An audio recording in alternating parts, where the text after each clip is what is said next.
Hi all, so welcome to the third video of this week. And so what have we done so far? I've just outlined these different senses in which we might think that the future is open.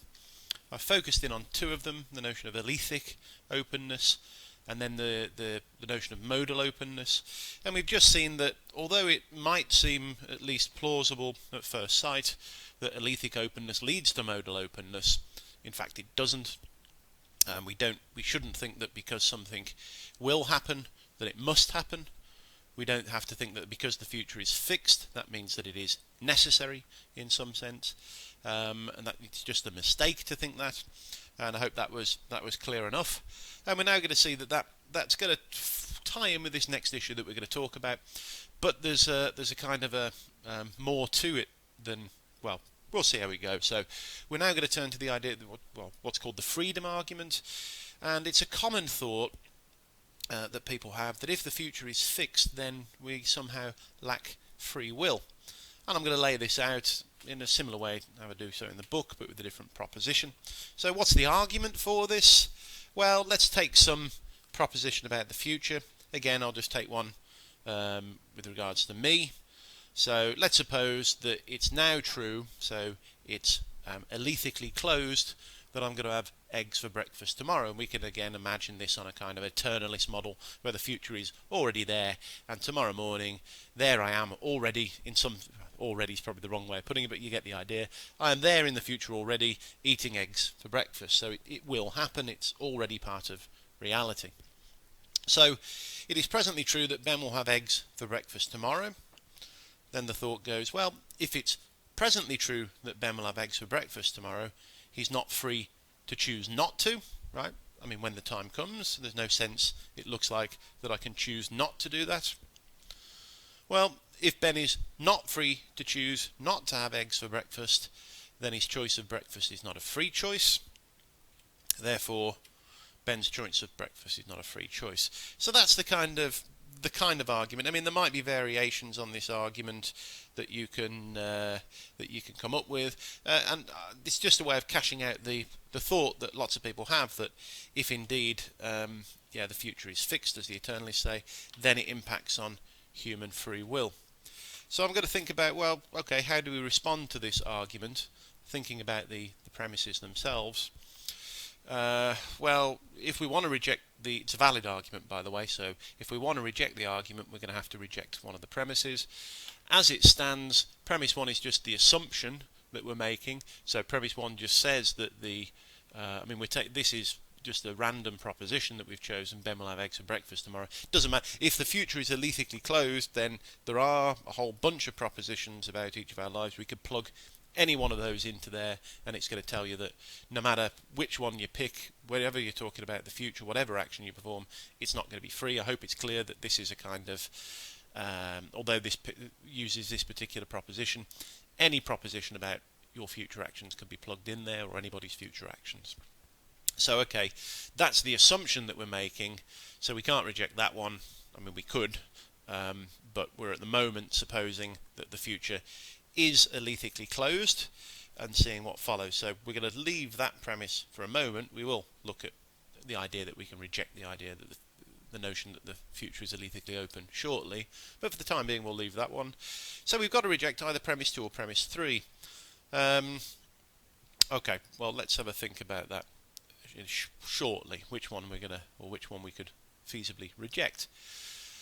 Now, there are some people, by the way, who just accept the conclusion to this, and maybe you want to too. Maybe you want to say, well, actually the argument's a perfectly good one. The future is alethically closed, and what that means is that we don't have free will. And there are plenty of people who do take that option. Here are just a couple of examples. So on the left there is Galen Strawson. Well known, he's the son of Peter Strawson, who was a famous philosopher in the 1940s and 50s, but Galen is a well-known philosopher in his own right, so he thinks that we don't have free will. On the right is Dirk Perreboom. He also rejects it. Just a couple of examples. There are plenty of people who do accept the conclusion that we don't have free will, so this argument wouldn't bother them at all. But if we do want to say that we've got free will, it does also seem like it's intuitively plausible to us, and when we act it does seem to us that we've got free will. So again, our intuition seems to suggest that we do. So the question is, well, can we maintain that we've got free will in the light of this argument? Well, how do we respond? Well, as we said, we can either deny premise 2 or premise 3. Well, let's just have a look at premise 2 first of all. Premise 2 says, go back to it, if it is presently true that Ben will have eggs for breakfast tomorrow, he is not free to choose not to. Okay, so, well, this is where the previous point is going to come in, the idea that if something is the case, it doesn't entail that it's necessarily the case. So, okay, is it true that if it will be the case that you will do something, then it means that you're not free to choose not to? Well, it rather depends on what we mean by free will. And okay, maybe I'm going to bring up my... Let's talk a little bit more about metaphysics of free will. So let's get rid of these, bring up my board. And here then we're going to have to think about, so this is the way I think about free will. So we could say an agent A, so a person or an agent A, has free will if and only if they can, generally speaking, act freely. Right? This is just to say, when we're talking about free will, I think in the end the notion that we need to analyze is the notion of a free action. Or we can put it like this: if and only if they, maybe this is even more explicit, have a general capacity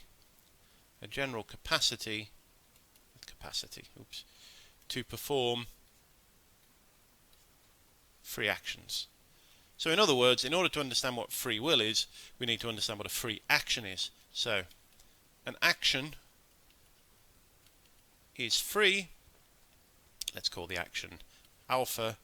An action alpha is free if and only if alpha, in fact, let's make this more explicit. So an action alpha, so I'm using alpha here, by the way, because it's a standard term when using a variable for actions. So an action alpha by an agent A, so we've got to make sure that we're talking about a particular agent at a time t, So every time an action is performed, it's performed by somebody at a particular time. So we've got three things in operation here. An action alpha by an agent A at time t is free, or is a free action, if and only if, and here is one account of what it means. It's a standard account of what it means. If and only if A could have done other than perform alpha at t. Okay, so that's one account of what it means to have free will. So we'll think about this a little bit. Let's take a particular action. So my having eggs for breakfast, so I get up and I cook the eggs. So the question there is, well, this says that that's a free action when I cook the eggs and make them. If it's true when I cook and make them that I could have done something else than cook and make the eggs, I could have made cereal instead, let's say. So the key thing here is could have done other than, right? Well, that's to say it's possible for me to do something else than I actually do. Or another way of putting that is say it's not necessary that I made eggs for breakfast. And here's the key point, really the key point of making, or the reason for emphasizing the point in the last video. Well, we've already seen that if something will happen, it doesn't mean that it's necessary that it happens. That's a bad inference. So we could say, well, yeah, even though it will be the case that I will have eggs for breakfast, well, it doesn't follow that it's necessarily the case that I will have eggs for breakfast. That's just to say it's possible that I don't have eggs for breakfast, right? If it's not necessary, that's the same thing as saying it's possible. So we can maintain that even though it will be the case that I will have eggs for breakfast, that's already there and part of reality, I still have free will because that action is still a free action, because at the time when I do come to have eggs for breakfast, I could have done otherwise than have eggs for breakfast, right? So that's the thought. I want to sort of, I don't think that that's the right answer to this problem, but I do think that the problem is really with this idea of what free will is. I think this could have done otherwise account of free will is actually the wrong account of free will for precisely this kind of a reason, because what does it mean to say that you could have done otherwise than you do? Well, it just means something like there's another possible world where you do something differently to what you do. So let's sketch that out. Let's clear this. So let's imagine we've got the actual world. So I'm just going to draw a circle for that, WA. And here's me, and there I am with my frying pan cooking some eggs for my breakfast. Alright, there's my stove. Alright, so this is the world, and in this world, at this particular time, so let's suppose the time is T, well, it doesn't matter. So Ben cooks eggs for breakfast. So that's what actually happens. But now we can imagine another possible world. So here is me in the other possible world, and I'm here cooking, well, let's say I'm cooking bacon. There's some bacon. Alright, there's my stove. So Ben cooks bacon. So it's the same time in a different possible world. We can imagine that this world was exactly the same pretty much up until this moment, and here I am now cooking bacon instead. Bacon for breakfast. By the way, some people want to say you can't exist in more than one possible world. We'd have to get into the metaphysics of necessity and possibility. We've already seen a little bit of that in previous videos, but I don't want to get too deeply into it. For example, some people say, well, it's not strictly speaking you in another possible world if you've got different properties than the ones you have in the real world, and any possible world in which that's not the actual one, you're going to have different properties. You're going to have different relational properties for a start, because for the two worlds to differ, there must be differences in the worlds, and therefore, right. And when people take that line, so David Lewis takes this line, there it's not exactly me there, but what it is, it's a counterpart of me. That is, somebody very similar to me, so similar to me that they count, that they're relevant for what is possible for me to do. So this might have to be changed to a counterpart of Ben cooks bacon for breakfast. But okay, we'll just leave it as it is and say that it's actually me. So here we go. I mean, this is the idea. What this means, if we've got this setup where there's another possible world where I cook bacon for breakfast, this means, so it is possible that Ben cooks bacon for breakfast. Cooks bacon for breakfast. Okay, that proposition there is true in the actual world because there is another possible world where I cook bacon for breakfast. This is supposed to explain what we mean when we say it's possible. So, Ben could have done otherwise than cook eggs for breakfast. Cook eggs for breakfast. This is just another way of saying that is entailed, right? So it's possible that Ben cooks bacon for breakfast is true because, look, there's another possible world where I don't cook eggs, I cook bacon for breakfast, and that entails that Ben could have done otherwise than cook eggs for breakfast. So this is true as well. It's true because of the existence of this possible world. It's true in the actual world because of the existence of this possible world. So goes the idea. So therefore, right, at the time when I cook eggs for breakfast, the fact that there exists another possible world where I cook bacon for breakfast instead means that I could have done otherwise than cook eggs for breakfast, right? And of course that doesn't affect what goes on in the actual world. In the actual world, I do, and if we're thinking about it in the future, I will cook eggs for breakfast, but I could have done otherwise than cook eggs for breakfast because in another possible world, I don't cook eggs for breakfast. That's the idea. And here's the thought then. According to some people, an action is performed freely if the person who performs the action could have done otherwise than perform that action, and if that just means there's another possible world where they do differently from what they actually do, then to have free will is just for there to be other possible worlds where you do differently from what you do. And that's perfectly compatible with the idea that the future is fixed. Okay, so we can spell this out in even greater detail, or maybe in a different way. Let's now have a timeline. So what's the date? So it's the, what is it? It's the 17th of November. So 17th of November 2020. Here's me now.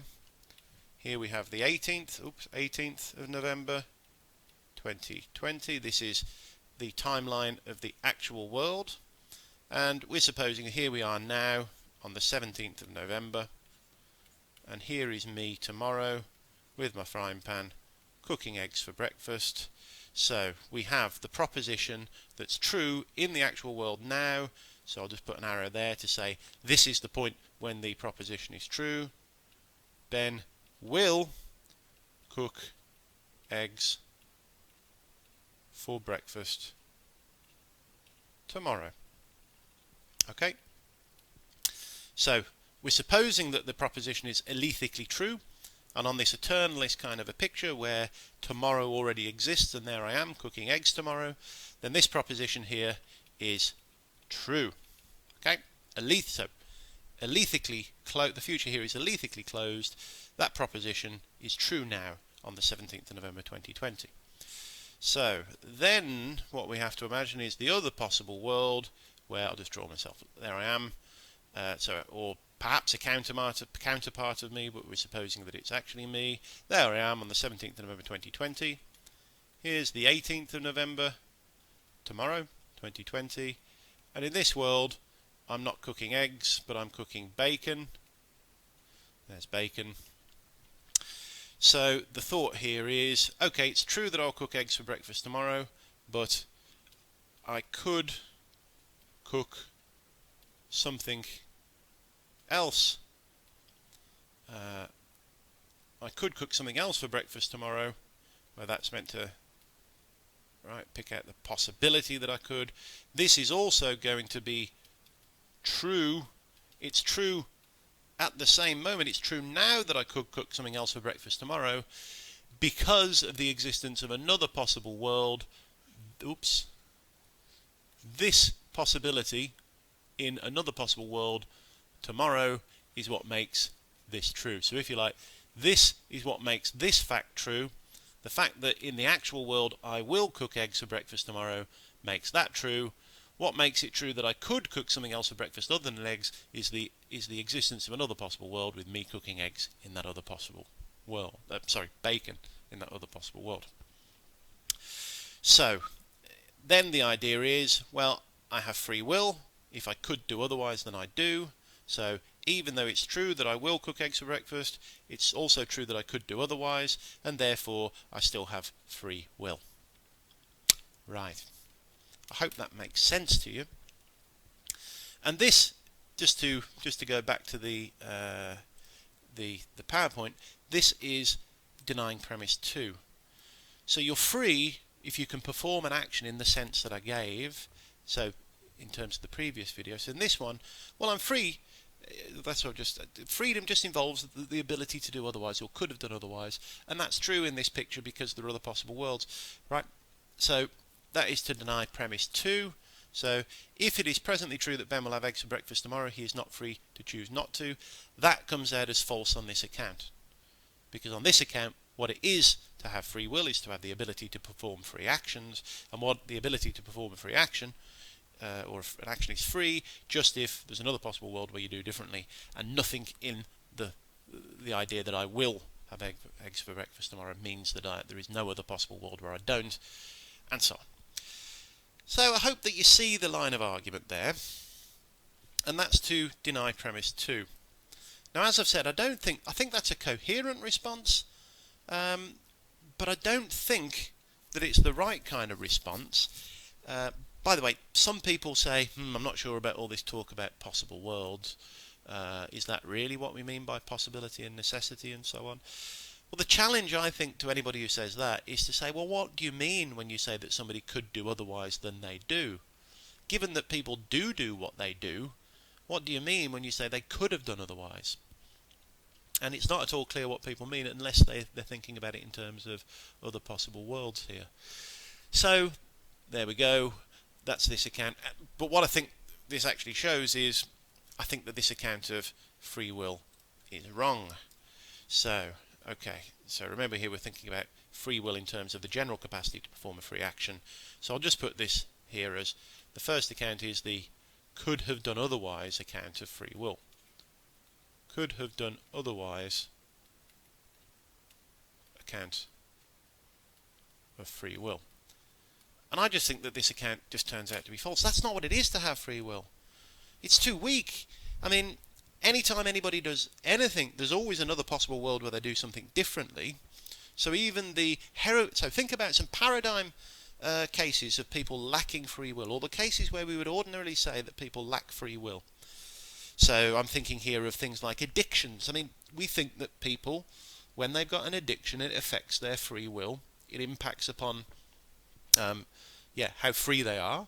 I mean, that's how we think about addictions. Unless you want to say, I mean, what does it mean to be addicted? It means that there's some sense in which your freedom is taken. You can't help yourself. That's what an addiction does.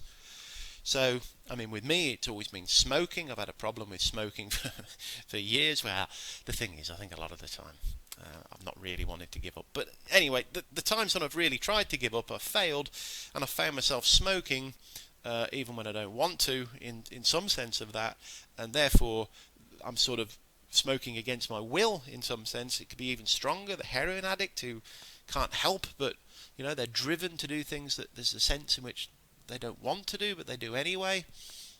Think about the kleptomaniac, or even think about somebody who loses the capacity to think because they're drunk or something. It's like they're kind of doing things that they don't want to do, and they're suffering a loss of freedom. It might be their fault, but at any rate, in all of these cases, there's always another possible world where they did differently from what they did. So even when I put that cigarette to my lips and light it, and I'm feeling that kind of problem of free will, there's always another possible world where I don't put the cigarette to my lips and don't smoke. And therefore, on the could have done otherwise account of free will, it's going to say that I've got free will in all of these cases, that the actions are all free, and we can't get the kind of... we can't explain the nature of addiction on this view. We can talk more about this in the seminar if you like. It's an interesting topic. But yeah, I just think the only way we can make sense of the idea of that somebody could have done otherwise is in terms of other possible worlds. And when we think about other possible worlds, it's just going to tell you that every action that everyone ever performs is free, even those that we don't really want to say are free. Let me give another example. This one again, I'm quite familiar with. Maybe if you've never been addicted to something, then perhaps that one doesn't sort of strike home to you phenomenologically, as it were. But here's one that I'm sure you'll have come across. Have you ever, I'm sure that you've woken up in the morning and thought to yourself, you're lying in bed, you're all comfortable, and you think, right, I'm going to get out of bed now. And you find yourself still lay there in bed, right now I'm going to get up now. Right, come on, get up. And you're sort of willing yourself to get up, but you're just not getting up. You're just continuing to lie there in bed. That seems to me to be where your will is impeded. You are unable to do what you want to do, right? And that's a lack of free will. The could have done otherwise account just can't capture that. It can't capture that idea that there's something lacking in your will at those moments, because there will be another possible world where you do get out of bed, right? So in all of those occasions, it's like, well, yeah, if you have free will when you could have done otherwise, well, at that moment when I can't get out of bed, there's another possible world where I do get out of bed, so it looks like I'm just as free in that moment as in any other moment, and we can't get a decent explanation of a lack of free will. So that is to say, we can reject the freedom argument. So let's just keep this clear. There's a few moving parts here now. this was the okay. Let's just recap where we are before I move on to the next stage, because there are some moving parts. The freedom argument is meant to move from the idea that the future is fixed, i.e. alethically closed, that there are truths about the future that are true now and about what you will do, and it's meant to move to the idea that you therefore have no freedom when you make those choices. What we've just said is, well, if you adopt a particular account of free will, namely the could have done otherwise account of free will, then we can reject premise 2, because just because you will do something doesn't mean that you couldn't do otherwise than do that thing that you are going to do. All that requires is that there's another possible world where you do something differently, which has got nothing to do with what will happen in the actual world. Okay, and therefore we can reject this argument if we take that account of free will. But now I've just said, yes, we can, but I don't think this is the right way to go, in my view, because I don't think that the could have done otherwise account of free will is the correct account. Alright, now, what about premise 3 then?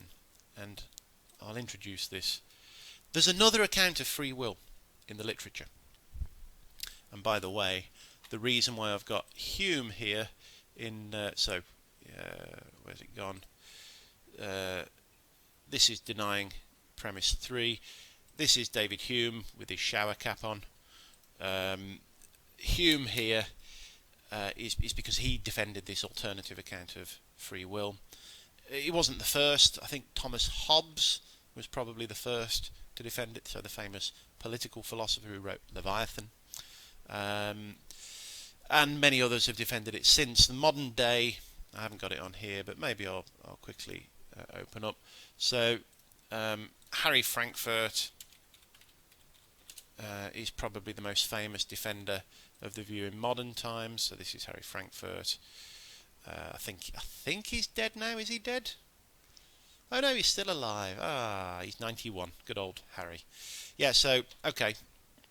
Harry Frankfurt has also defended this account of free will, this alternative account. So let's see what it is. So to do that, go back to my board.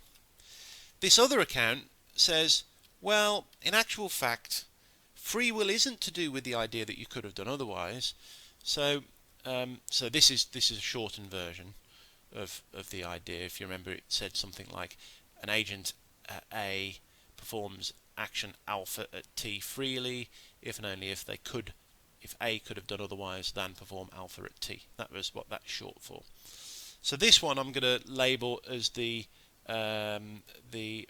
desire account of free will. So the desire account, but that I'm going to spell out in the following way. An agent A acts freely in performing alpha at T if and only if alpha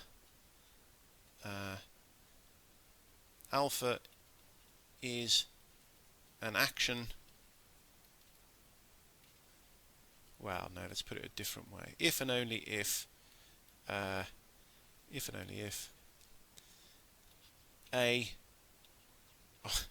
really desires to perform alpha at T. So look, the will is to do with appetites, desires, wants. When you perform an action, you perform it, a willing action, if it flows in some sense from your wants or your desires, right? So, we can think about it like the case of when you're lying in bed. When you want to get out of bed, you want to get out of bed. In some sense, that's what you really desire to do when you lay there. You really desire to get out of bed, but something stops you from doing it. So you're unable to translate that desire into action. And that's what I think free will amounts to, this idea that you can translate your desires into action. Think about the case of the addict again. when I put the cigarette to my lips, there's some sense in which I really don't want to do that. That's my real desire, my genuine desire, the one that I kind of endorse, is the desire not to smoke. And yet I put the cigarette to my lips and I smoke it anyway. So again, we've got this idea that I'm not translating what I really desire to do into action, so therefore lack free will. So I think that's probably the correct. This is contentious, this is controversial, by the way, lots of people disagree with this, but this is the kind of account that Hobbes had, that David Hume had, and that Harry Frankfurt outlines as well. And it's the one that I think is correct. We can talk about it in the seminar again if you wish. And yeah, so here then, I mean, much more needs to be said about what this notion of really desiring something means. Because there is also a sense that, of course, if you do stay in bed, there's a sense in which you're still acting in accord. You do want to stay in bed, but so there's a sense in which you want to stay in bed, but there's also a sense in what you really want to do is to get up. So that needs cashing out. And when I put the cigarette to my lips and light it, there's a sense in which I do want to smoke the cigarette. It's not like I find myself doing it. It's not like I'm suddenly being controlled by somebody else, right? So much more needs to be said. But much more has been said. Harry Frankfurt, who I alluded to, he spells this out in terms of different orders of desire. So he says the problem with the addict is that they do want the drug, so in my case the cigarette, so I do want to smoke. It's just that they've got a second order desire, that is a desire about their desire. So I desire to smoke, but then I've got the desire not to desire to smoke, and it's the second order desire that matters. You see the idea? So I desire a cigarette. True that I do, that's why I put it to my lips. But in another sense, but it's also true that I desire not to desire a cigarette, and it's that second order desire that matters for free will, and I'm not able to translate that second order desire into action. The first order desire gets, so in other words, the second order desire is what I really desire, and I'm not free at that point because, right? So okay, at any rate, that gives you some idea about this alternative account of free will. Back to Hume and his shower cap. So this is to deny premise 3. It's to say, look, no, freedom is acting in accordance with your desires, or what you really desire, in some sense of that. And that means that we're denying premise 3. Let's go back to it again. So here we had, if Ben is not free to choose not to have eggs for breakfast, then his choice of breakfast is not a free choice. Oops.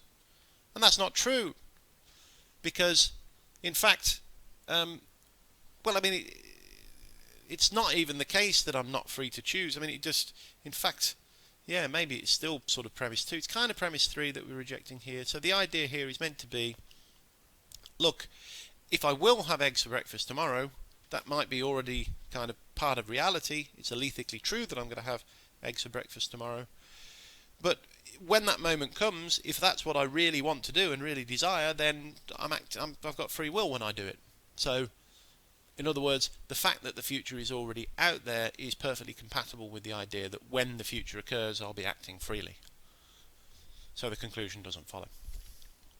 I hope you see the idea. All right. So, yeah, maybe I'll leave it at that for now. I'll bring this up. I mean, there's a response to this. This kind of an idea of freedom that's given by a guy called Peter van Inwagen. It's mentioned in the book. I'm not going to go through it. Maybe we can talk about it in class. But I hope you see that here we've got two options to respond to the freedom argument. Okay, if the future is already there, if it's alethically closed, does that mean that we lack free will? Well, there's an argument for that, but we've got two ways of denying it. The first one is in terms of a could have done otherwise account of free will. The second one is an account of a desire, what a really desiring account of free will. Okay, so what I want to say now is there is the other option, and I've sort of been holding this one fixed. Well, okay, if we want to maintain that we've got free will, we could just accept that the future is alethically open. Here we've been assuming that the future is alethically closed, that it's fixed and it's already out there, and right? Well, why don't we just deny that premise and accept, in fact, that the future is alethically open? Now, let's turn then to one very good reason. This goes back to what I mentioned in the first video. I think it's a very good reason for denying, in fact, that the future is alethically open, and it's to do with, yeah, well, we'll see. We'll come to that now.